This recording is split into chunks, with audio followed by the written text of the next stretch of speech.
Good morning students. बच्चों, हमने EVS में कौन सा चैप्टर पढ़ लिया था? चैप्टर 15। और चैप्टर 15 हमने अच्छे से पूरा कंप्लीट कर लिया। आज हम चैप्टर 15 को पहले एक बार रिवाइज करेंगे, then we will solve the exercises of chapter 15।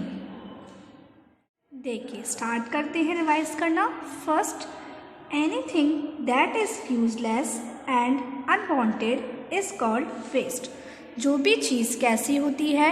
Useless होती है, मतलब जो हमारे उपयोग में नहीं आती है, एंड और अनवांटेड, और कैसी होती है? अनचाही होती है, जिसको हमें मतलब चाहना नहीं है, हमें अनचाही है, पसंद नहीं है, इज कॉल्ड वेस्ट। उसे हम क्या कहते हैं? वेस्ट कहते हैं। Two types of waste are biodegradable and non biodegradable. दो तरीके के वेस्ट होते हैं, एक बायोडिग्रेडेबल और एक नॉन बायोडिग्रेडेबल। बायोडिग्रेडेबल वेस्ट कौन से होते हैं बच्चों?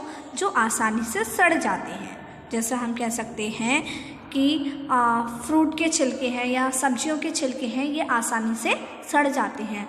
और नॉन बायोडिग्रेडेबल जैसे प्लास्टिक है, ग्लास है, ये क्या है? नॉन बायोडिग्रेडेबल हैं, ये आसानी से सड़ते नहीं हैं और मिट्टी के साथ मिलते नहीं हैं।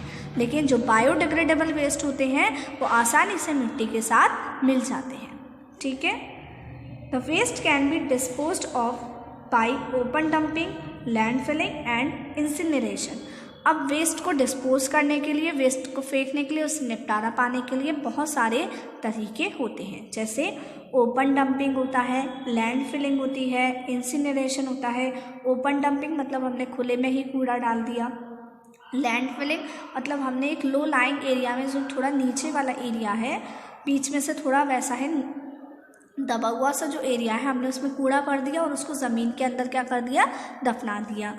एंड इंसिनरेशन, और इंसिनरेशन मतलब हमने क्या किया? बहुत सारा कूड़ा था, उसमें हमने उसको जला दिया। तो इंसिनरेशन हमारे लिए अच्छी प्रोसेस नहीं है, बिकॉज ये इन्वायरमेंट को नुकसान पहुंचाती है। क्योंकि जब कूड़ा जलेगा तो वेस्ट जलने के बाद बहुत सारी ऐसी हार्मफुल गैसेस उत्पन्न होंगी, प्रोड्यूस होंगी, जो हमारे इन्वायरमेंट के लिए बहुत हार्मफुल होती हैं। ठीक है। Composting is a good method of disposing biodegradable waste. अब बायोडिग्रेडेबल वेस्ट से निपटारा पाने के लिए एक प्रोसेस है कंपोस्टिंग। ये प्रोसेस बहुत अच्छी है। इसमें क्या होता है? जितना भी बायोडिग्रेडेबल वेस्ट होता है, ये सब किस में बदल जाता है?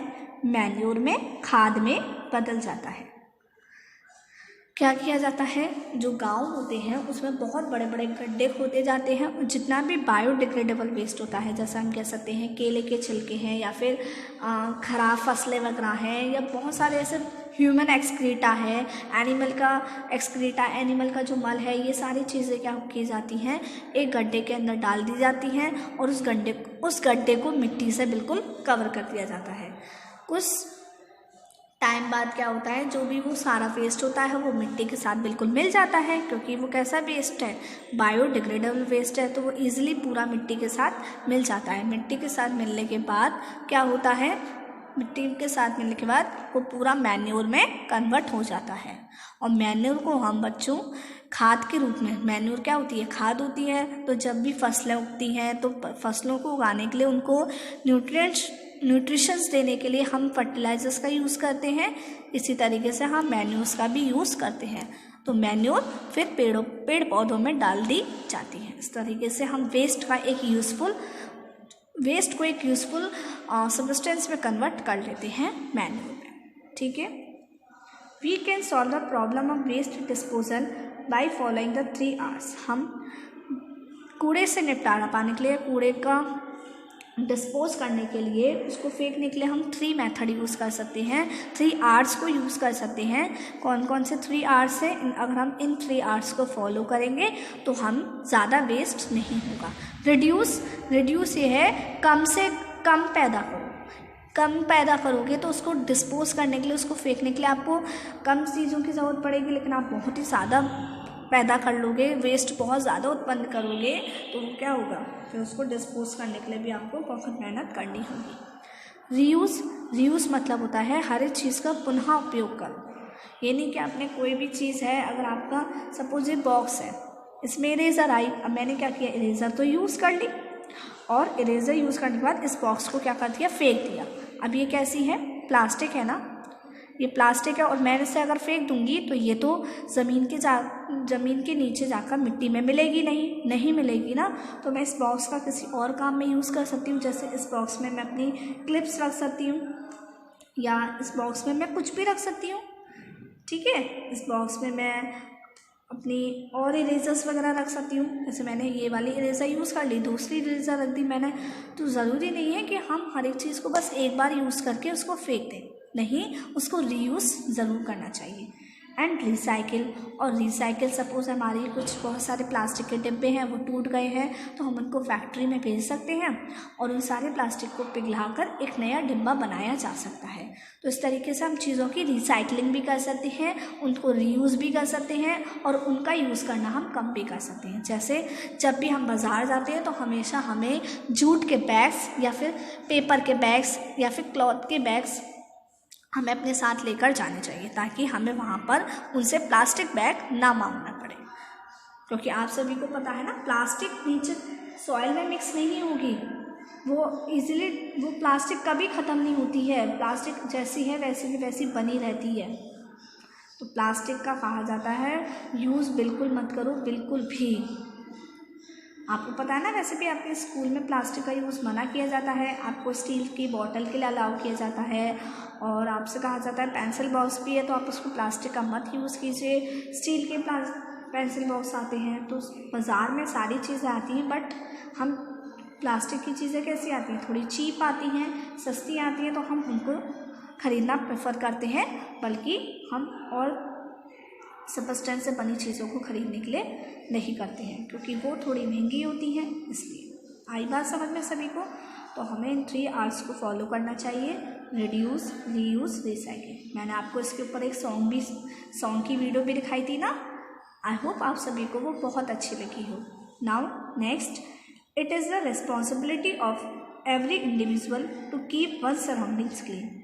ये हर एक नागरिक की, हर एक इंडिविजुअल की रिस्पॉन्सिबिलिटी है कि आसपास आप अपने सफाई रखें। आप अपने आसपास सफाई रखेंगे, आप अपने घर को साफ़ रखेंगे, अपनी गलियों को साफ़ रखेंगे, तो ऐसे सब अपने घर के बाहर भी साफ़ रखेंगे ना, तो पूरा देश खुद साफ़ हो जाएगा ना। तो इसलिए अपने आसपास बिल्कुल कूड़ा मत करिए। आई बात समझ में? चलिए, अब आपको इस समझ में आया, तो ये सारी बातें हमने इस पूरे चैप्टर में पढ़ी। अब आते हैं इसकी एक्सरसाइजेस पर। क्या है, देखिए एक्सरसाइज, मल्टीपल चॉइस क्वेश्चन। क्या है? Multiple choice questions. Tick the correct option. आपको करेक्ट ऑप्शन को क्या करना है? टिक करना है। Which coloured bin is used for throwing non biodegradable waste. Non biodegradable waste को के लिए, उसको फेंकने के लिए कौन से कलर का बिन होता है? बिन मीन्स कौन से कलर का डस्टबिन होता है? ब्लू कलर का, ग्रीन कलर का या रेड कलर का? ब्लू कलर का, क्योंकि ग्रीन कलर का लिए तो हम बायोडिग्रेडेबल वेस्ट, अगर आपको कहीं पर ग्रीन कलर का डस्टबिन दिखता है रोड पर, तो आप समझ जाना चाहिए आपको कि ग्रीन कलर का, इसका मतलब इसके अंदर कैसा वेस्ट डाला जाएगा? Biodegradable waste. और अगर ब्लू कलर का है तो इसका मतलब उसमें कौन सा वेस्ट डाला जाएगा? Non biodegradable waste. आई बात समझ में? आगे देखते हैं। The wastage that rot easily are called. मतलब ऐसा कूड़ा जो आसानी से सड़ जाता है, आसानी से सड़ जाता है। तो बहुत बार मैं आपको बता चुकी हूँ, ऐसा कूड़ा जो आसानी से सड़ जाता है, ऐसे कूड़े को हम क्या बोलते हैं? Biodegradable waste, non biodegradable waste या वेस्टेज, क्या बोलते हैं ऐसे कूड़े को? Biodegradable waste. और अगर यहाँ पे लिखा होता the wastage that do not rot easily, इसका मतलब non biodegradable waste. Okay, now come to next. Which is the best way of disposing waste. मतलब कूड़े से निपटारा पाने के लिए या कूड़े को फेंकने के लिए सबसे अच्छा तरीका क्या है? ओपन डंपिंग, खुले में ही फेंक दो उस कूड़े को। इंसिनरेशन, फेंके हुए कूड़े में आग लगा दो, आग जला दो, नहीं ना, इससे तो हार्मफुल गैसेस प्रोड्यूस होंगी। कंपोस्टिंग, ये अच्छा तरीका है, सारे बायोडिग्रेडेबल वेस्ट को एक यूजफुल सब्सटेंस में कन्वर्ट कर सकते हैं, that is manure. So C option is correct. Next exercise है बच्चों, fill in the blanks with words given in the box. Box में जो वर्ड्स आपको दिए गए हैं इन्हें आपको सही प्लेस पर फिल करना है। The two types of waste are biodegradable and non biodegradable. दो टाइप के वेस्ट कौन कौन से होते हैं? बायोडिग्रेडेबल और नॉन बायोडिग्रेडेबल। तो यहाँ पे क्या आएगा? Non biodegradable. स्पेलिंग सुनाइए, NONBIODIGRADABLE।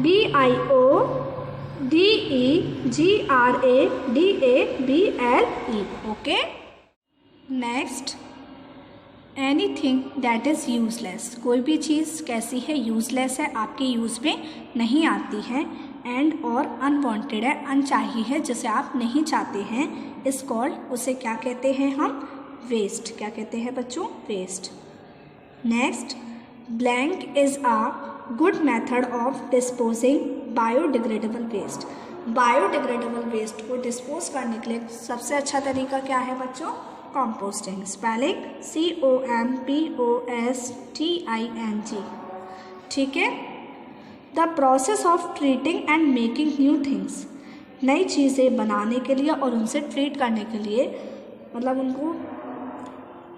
उनसे कुछ नया, फ्रॉम द यूज्ड थिंग्स, नई चीज़ों से दूसरी चीज़ें बनाने के लिए, जैसे हमारे पास कोई भी इस्तेमाल की हुई चीज़ है, अब आपको वो वेस्ट हो चुकी है, अब आपको यूज़ में नहीं आती है, तो आप उसका रीयूज़ कर सकते हैं। जैसे हमारे पास वेस्ट पेपर पड़े होते हैं तो हम वेस्ट पेपर से कुछ भी अच्छा न्यू क्रिएटिव बना लेते हैं। वेस्ट बॉटल्स होती हैं तो हम उन बॉटल से समथिंग न्यू क्रिएटिव बना लेते हैं ना। तो इस कॉल्ड, उसको हम क्या बोलते हैं? रिसाइकलिंग। क्या बोलते हैं? रिसाइकलिंग। आई बात समझ में? चलिए आगे देखते हैं। Write T for true and F for false statements. आपको सही स्टेटमेंट्स के लिए ट्रू लिखना है, गलत स्टेटमेंट्स के लिए false. We should not reuse the waste material. हमें वेस्ट मटेरियल को रीयूज़ नहीं करना चाहिए। रॉन्ग, हमें करना चाहिए उनका यूज़। हमारे पास वेस्ट मटेरियल होते हैं तो हम रीयूज़ करते हैं ना उनका। कहा जाता है, जैसे आपने यूट्यूब पे भी वीडियोस वगैरह देखते हैं तो वेस्ट मटेरियल से ये बनाइए, वो बनाइए, नई नई चीज़ें बनाइए, तो आप वेस्ट मटेरियल से यूज़ कर सकते हैं।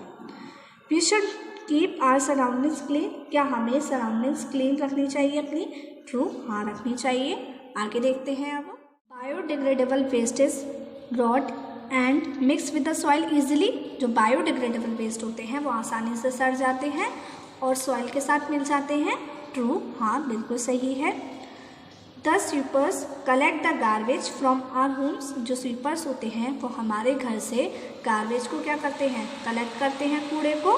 ट्रू, करते हैं। Wastage should not be separated before the disposal. Disposal करने से पहले कूड़े को हमें सेपरेट नहीं करना चाहिए, करना चाहिए। बायोडिग्रेडेबल वेस्ट हमें अलग डस्टबिन में रखना चाहिए और नॉन बायोडिग्रेडेबल वेस्ट हमें अलग डस्टबिन में रखना चाहिए, क्योंकि दोनों अलग प्रकार के कूड़े हैं और दोनों को डिस्पोज करने के अलग अलग मेथड्स होते हैं। आई बात सामने? तो ये क्या है? False. We should use cloth napkins. हमें क्लॉथ के नैपकिन्स इस्तेमाल करने चाहिए। ट्रू, हाँ ये बात सही है। आई बात समझ में? तो आज हमने कौन कौन सी एक्सरसाइजेस की बच्चों? MCQs, fill in the blanks and true false, and in the next class we are going to do word meanings, question answers. Okay? तो अब हम नेक्स्ट क्लास में मिलते हैं बच्चों। आज आपका होमवर्क है, आपको ये सारी एक्सरसाइजेस अपनी नोटबुक में, EVS की नोटबुक में, and remember it in good hand writing. साफ सुंदर दिखना चाहिए आपका पूरा पेज। अंडरस्टूड? नेक्स्ट क्लास में मिलते हैं। Bye bye.